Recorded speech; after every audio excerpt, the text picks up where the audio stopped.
A dica de hoje é um filme do Netflix que se chama História de um Casamento.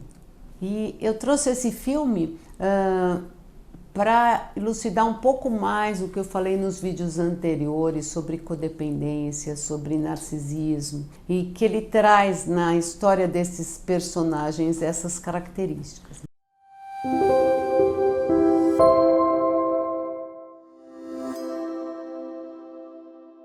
What I love about Nicole, she is a mother who plays, really plays. What I love about Charlie, he loves being a dad. He loves all the things you're supposed to hate, like waking up at night. She knows when to push me and when to leave me alone. He never lets other people keep him from what he wants to do. Dad, you're too far. I know. It's not easy for her to close a cabinet. He's incredibly neat. She's brave. He's brilliant. She's He's very very competitive. So I'll tell Charlie what's happening, and Cassie, you then hand him the envelope. I just get nervous. Can you unserve? What do you mean, like take it back?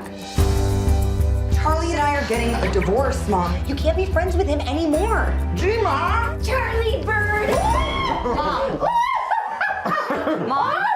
Mom! What? You know, most people in my business, you're just transactions to them. I like to think of them as people. Oh, okay, good.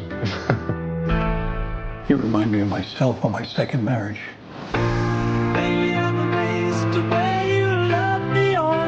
Part of what we're gonna do together is tell your story. Did you dye your hair again? No, this is me. You don't like it? Is it shorter? I prefer it longer, but... How are you doing?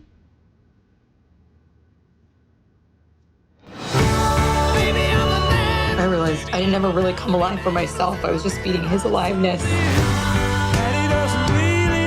I'll never get to really be his parent again. He needs to know that I fought for him.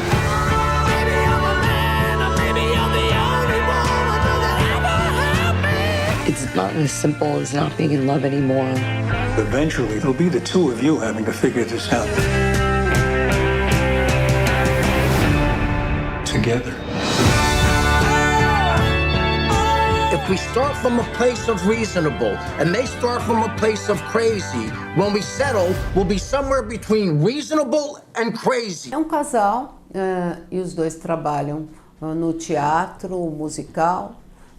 Ela também é atriz e tem um filho e que se amam, mas eles não conseguem continuar o casamento porque eles não conseguem se conectar. O que acontece aí?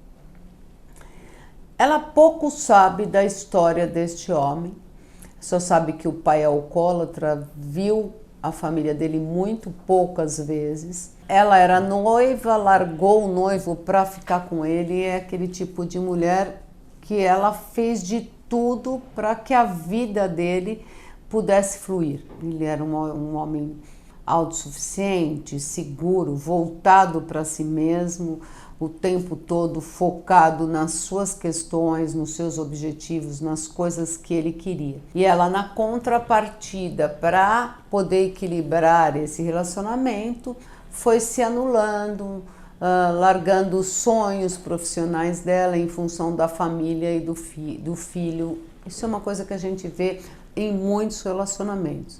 E ela tinha uma mãe e uma irmã que no decorrer do filme também nós vamos percebendo, quando ela realmente se separa, que a mãe também era muito narcisista e olhava só para si. Possivelmente, durante a infância desta mulher, ela não teve um olhar de quem realmente vê da mãe dela. A mãe meio desqualificava as coisas que ela estava sentindo e mesmo aquele momento tão difícil. Então acontece no decorrer do filme que eles vão tentar um mediador para ver se o casamento pode voltar a funcionar, porque eles se amavam. E o mediador pede para eles escreverem coisas que foi legal no conhecimento, na relação deles. E ele escreve uma carta com muita coisa e ela se nega a ler essa carta, porque neste meio de caminho ela descobre uma traição dele.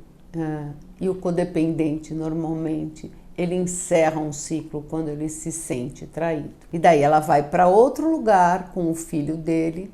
Daí começa o caminho de volta. Tudo que essa mulher se anulou, este homem, a partir daí, começa a perceber qual o lugar que ele estava ocupando de quem não estava realmente vendo o outro naquela relação. O que eu quero trazer aqui é que, devido à nossa história e os nossos traumas, o codependente e o narcisista são coisas muito parecidas, só que eles jogam o foco do afeto deles para lugares diferentes. O codependente joga para fora, ele quer o tempo todo controlar e resolver o problema do outro para ser amado e para não ser abandonado. E, normalmente, o narcisista vem de traumas muito profundos de abandono e ele se volta para si de uma forma que ele não vê mais ninguém à volta dele. É possível se recuperar essa relação? No filme, no decorrer dele, que eu não vou trazer detalhes, porque senão vai perder a graça para vocês, vai mostrando que este caminho é possível se as pessoas vão tomando consciência de como elas vão se comportando e elas podem fazer um caminho diferente. É interessante porque é a história de um divórcio, mas o nome do filme é a história de um casamento, porque fica lá na dúvida no fim do filme que talvez esse casamento ainda seja possível se houver a cura de ambas as partes. Na visão sistêmica, eu quero trazer para vocês a questão da criança ferida. As duas crianças dos dois estavam feridas e eles vieram para um relacionamento com essas crianças feridas. Ela emaranhada nas questões da mãe, que tinha ficado viúva, separada de um pai gay. Possivelmente ela trouxe toda a dor dessa mãe, da história da mãe, e queria a qualquer custo salvar a história dessa mãe. E ele, negligenciado, se fechou totalmente. Estavam nas crianças deles e não estavam se vendo, eles estavam totalmente indisponíveis para essa relação. Se não fizer esse caminho de buscar a história, de percorrer o nosso interior, de buscar a raiz dos nossos traumas, nós não vamos estar disponíveis para as nossas relações e vamos estar normalmente ou sem identidade ou totalmente isolado de tudo que está à nossa volta. E tinha um filho. Tá? Este filho, no caminho do filme, vai conseguindo se conectar mais com este pai, porque no que o pai separa, tudo que ele estava desconectado, ele começou a sofrer mais depois da separação. A dor da separação fez ele entrar em contato com o que realmente ele sentia e ele pôde começar a se reconectar de novo com essa criança. É possível o caminho de volta para casa, desde que você tenha coragem e esteja disposto a olhar isso. Assista um filme, ele é muito bom, ele é cheio de detalhes, ele traz muito sobre as relações humanas, especialmente a relação de homem e mulher.